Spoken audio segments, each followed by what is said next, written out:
పెట్టడం చేయడము, వాళ్ళ బాస్ దగ్గర పడుకుంటే నేను వస్తా అని అంటున్నాడు సార్. బాస్ దగ్గర పడుకుంటే నేను వస్తా అని అంటున్నాడు సార్.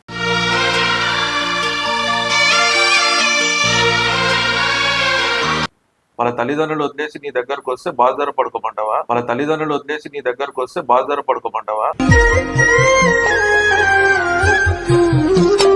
వేరే దారి పడుకోబెడతా రా అని చెప్పావా, లేకుంటే మంచిగా చూసుకుంటా అని చెప్పావా? వేరే దారి పడుకోబెడతా రా అని చెప్పావా, లేకుంటే మంచిగా చూసుకుంటా అని చెప్పావా?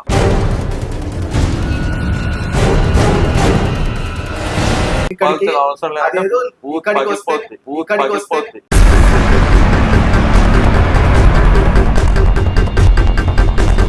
నీ అక్కను నీ చెల్లిని కూడా అట్లే పడుకోబెట్టమంటాడా మీ బావ గాని ఎవరైనా? నీ అక్కను నీ చెల్లిని కూడా అట్లే పడుకోబెట్టమంటాడా మీ బావ గాని ఎవరైనా?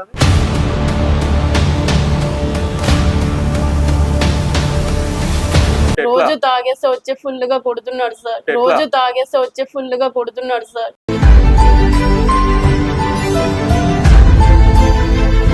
వన్ కాల్ చేతి ఇరగొట్టి నీ దగ్గర కూర్చోబెడతా. వన్ కాల్ చేతి ఇరగొట్టి నీ దగ్గర కూర్చోబెడతా.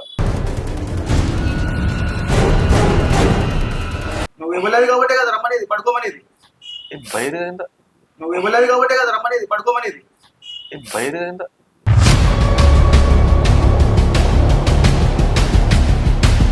రేపు ఫ్యూచర్ లో మీకు పిల్లలు పుడతారు.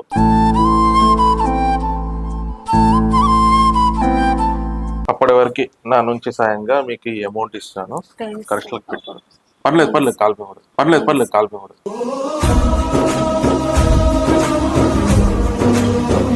నమస్తే, welcome to you can't escape. నేను మీ హరిబాబు. మనతో పాటు భార్యాభర్తలు ఉంటారు. వాళ్ళ సమస్య ఏంటో అడిగి తెలుసుకుందాం. నమస్తే, మీ పేరు? సౌజన్య సార్. మీ పేరు? గిరి సార్. గిరి. చెప్పండి అమ్మా, మీ సమస్య ఏంటి? మా ఇద్దరికి లవ్ మ్యారేజ్ అయింది సార్. అయితే మంచి వాళ్ళ ఇంట్లో వాళ్ళు ఒప్పుకోలేదు, మా ఇంట్లో వాళ్ళు ఒప్పుకోలేదు. అలాగని వాళ్ళ అమ్మమ్మ వాళ్ళ ఇంటి దగ్గర ఉంటున్నాము.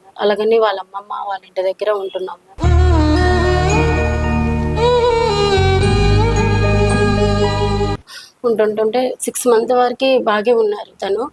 నెక్స్ట్ 2 months నుంచి తాగేసి వచ్చి నన్ను చాలా ఇబ్బంది పెట్టడం చేయడము, వాళ్ళ బాస్ దగ్గర పడుకుంటే నేను వస్తా అని అంటున్నాడు సార్.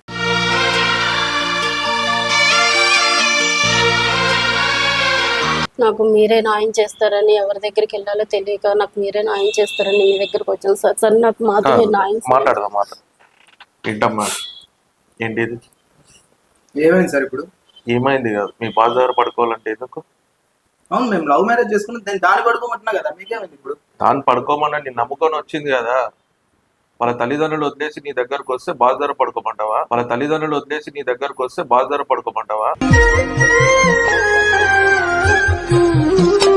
సార్ ఇప్పుడు నాకు జాబ్ వచ్చేది 20,000 శాలరీ. మా బాస్ దగ్గర దాన్ని పడుకోబెట్టే రోజుకి 10,000 ఇస్తాను. నాకు పడుకోబెడితే తనను కూడా జాబ్ చేయించు, అంతేగాని దాని ఫస్ట్ నుంచి జాబ్ చేయని చెప్తున్నా పెళ్ళైనప్పటి నుంచి. కానీ ఇంట్లో తిని కూర్చోడం తప్ప ఏం చేసేది లేదు. ఇప్పుడు నువ్వు లవ్ మ్యారేజ్ చేసుకున్నప్పుడు ఏం చెప్పి తీసుకొచ్చినావు? అవును, 6 నెలలు బాగానే చూసుకున్నా.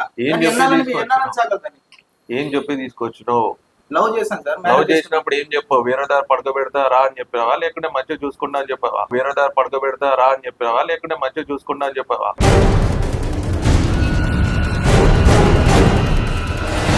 అసలు నన్ను ఏమని చెప్పావు?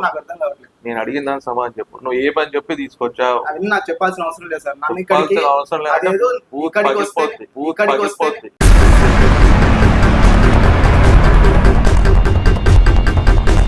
పగిలిపోద్ది. నేను అడిగిన దానికి సమాధానం చెప్పు. తనకి ఏం చెప్పి పెళ్లి చేసుకున్నావు? సార్ నాకు అంత వద్దు, నన్ను పంపించేయండి. అది ఇక్కడికి వస్తేనే నేను వస్తా అని చెప్పింది, లేకపోతే అసలు వచ్చేవానే కదా ఇక్కడికి. అరే నువ్వు బాజారు పని పెట్టేంట్రా బాబు. నీ అక్కను నీ చెల్లిని కూడా అట్లే పడుకోబెట్టమంటాడా మీ బావ గాని ఎవరైనా?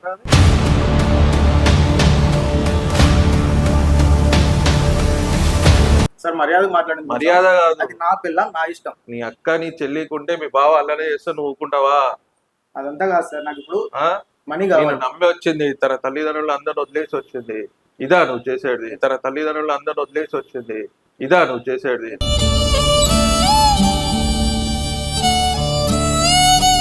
ఇప్పుడు బయట నాకు చాలా అప్పులు ఉన్నాయి. అప్పులు ఉంటే ఎందుకు పెళ్లి చేసుకున్నారా? మరి ఇప్పుడు మీరు తెలుస్తారు. నేనేం చేస్తాను? ఏమని చెప్పి తీసుకొచ్చినావు? దానికి జాబ్ ఏమని చెప్పి తీసుకొచ్చినావు అంటున్నా. అవును పెళ్లి love చేసుకుంటే చేసాం. అప్పుడు ఏం చేసావు? ఇప్పుడు పర్సనల్ ప్రాబ్లమ్స్ ఉంటాయి, మాకు మనీ ప్రాబ్లమ్స్ ఉంటాయి, బయట మనీ ప్రాబ్లం ఉన్నప్పుడు మరి సెటిల్ అయినప్పుడు పెళ్లి చేసుకోవాలా? బిఫోర్ ఏం చేసుకున్నావు? లవ్ చేసాము, చేసుకున్నాము. సెటిల్ అయినప్పుడు పెళ్లి చేసుకోవాలా? బిఫోర్ ఎందుకు చేసుకున్నావు?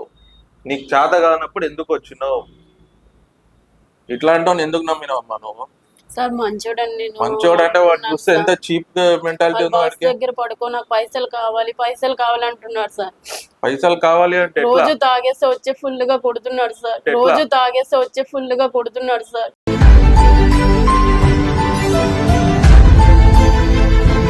ఇష్టం కొట్టడం కూడా వచ్చినట్టు ఉందా? చేస్తున్నాడు సార్ తను. అయినా ఇప్పుడు ఏమైంది నీకు రావడానికి? ఆల్రెడీ చాలా రోజులు వచ్చావు కదా మా బాస్ దగ్గరికి, ఇప్పుడు ఏమైంది? ఇప్పుడు ఎక్కువైందా? చూసారు సార్ మీ ముందే Already ఇలా పోయారా? మాట్లాడుతున్నాడు. ఆల్రెడీ పంపించా కూడా. వచ్చింది కదా చాలా సార్లు వచ్చింది, మళ్ళీ ఇప్పుడు ఏమైంది దానికి? ఆల్రెడీ పంపించా కూడా. వచ్చింది కదా చాలా సార్లు వచ్చింది, మళ్ళీ ఇప్పుడు ఏమైంది దానికి?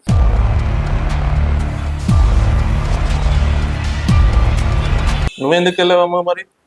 సార్ కుట్టి లాక్కెళ్తే తీసుకెళ్తూ బలవంతం చేస్తున్నాడు సార్. తనే లాక్కెళ్ళి తీసుకెళ్తున్నాడు సార్. నేను కావాలని ఎందుకు వెళ్తా సార్? ఒక ఆడపిల్ల, మీరు కూడా అర్థం చేసుకోండి సార్. ఏం చేస్తున్నావు? కొట్టి అంటే ఏం చేస్తున్నావు? అవును, బ్లాక్ పిలిచాను. చేస్తున్నావా? రానంది. తాగేసి వచ్చి ప్రతిసారి పైసలు ఇవ్వు అంటే నేను ఎక్కడి నుంచి తెస్తాను పైసలు? నువ్వు ఇవ్వలేదు కాబట్టే కదా రమ్మనేది, పడుకోమనేది. బయట నువ్వు ఇవ్వలేదు కాబట్టే కదా రమ్మనేది, పడుకోమనేది. బయట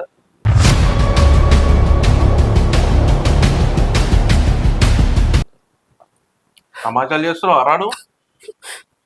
ఇంట్లోకి వెళ్ళి భార్యని ఎక్కడి నుంచో తీసుకువచ్చి తల్లిదండ్రుల నుంచి ఈడొచ్చి ఈ విషయాలు లెక్కలు తీస్తున్నావా? కాలేజీలు తిడిదైతే ఎక్కువ ఇష్టం అంటే అర్థమవుతుందా? ఏమనుకుంటున్నారా అసలు? నాకు మాత్రం మీరే న్యాయం చేయండి సార్. చేద్దాం, కాలు చేద్దాం, మాట్లాడదాం, పట్టుకుంటాను. నాకు మాత్రం మీరే న్యాయం చేయండి సార్. చేద్దాం, కాలు చేద్దాం, మాట్లాడదాం. పట్టుకుంటాను.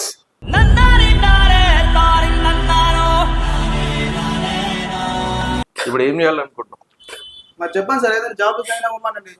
జాబ్ చేయవమ్మా నువ్వు? దాని బదులు వ్యభిచారం చేయి బెస్ట్.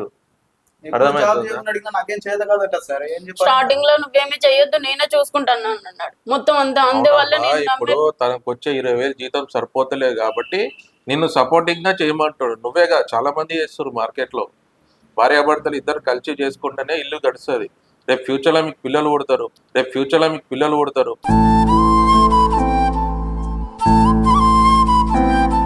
పిల్లలు సార్ పుట్టినప్పుడు అలాగే ఏంటి? జాబ్ చేయమని మీ దగ్గర అంటున్నాడు. నా దగ్గర ఏమంటున్నాడు? 10 నువ్వు వెళ్ళి మా బాస్ దగ్గర పడుకో, ఎక్కువ పైసలు ఇస్తాడు వాడు, నీకు ఎక్కువ అంటున్నాడు వీడు. అంటే నీకు డబ్బులు ఎక్కువ కావాలా, బతకడానికి కావాలా? నాకు డబ్బులు కావాలి సార్. డబ్బులు కావాలంటే అంటే వాళ్ళ బాస్ దగ్గరే పడుకో, మా బాస్ దగ్గరే పడుకో, పైసలు వస్తే ఎక్కువ, మంచిగా నువ్వు ఎందుకు బయటికి వెళ్ళే అవసరం లేదు అని అంటున్నాడు మళ్ళా. అది కాకపోతే ఏదైనా చేసి తీసుకురామని డబ్బులు. అరే నువ్వెందుకున్నావురా బాబు అసలు? నేను సంపాదించాను, నాకు ఎంత సరిపోతుంది. 20 కాకుండా 50 సంపాదించు. మరి ఎంత చదువుకున్నావు నువ్వు? డిగ్రీ చేసి డిగ్రీ చేస్తావు, 20,000 సంపాదిస్తున్నావు. చేత కాక ఇంకో ధర పడుకోమంటున్నావు.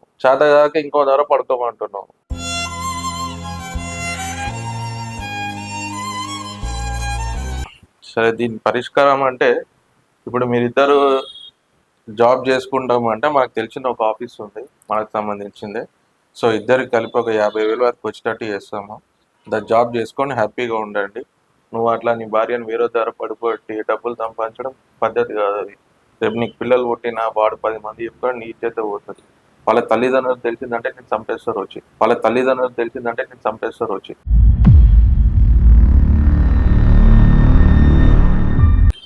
అర్థమవుతుందా? సమాజంలో బతికే మంచిగా బతకండి, చెడ్డగా కాదు బతకండి. డబ్బు కోసం ఏదంటే అది చేయరు. అర్థమవుతుందా? మారుతావా ఇప్పటికైనా? మాట్లాడుతాను సార్.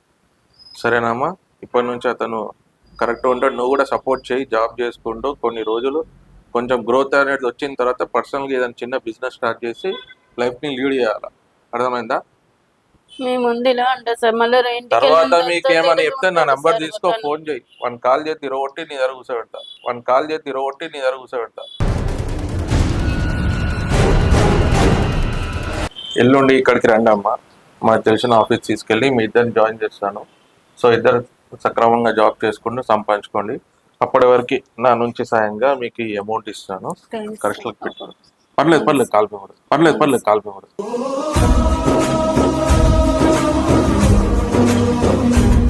ఓకేనా? Thank you sir. ఇది పెట్టుకో. జాగ్రత్త వెళ్ళండి. సరేనా? ఎల్లుండి రండి మీరు ఇక్కడికి. సరే సార్.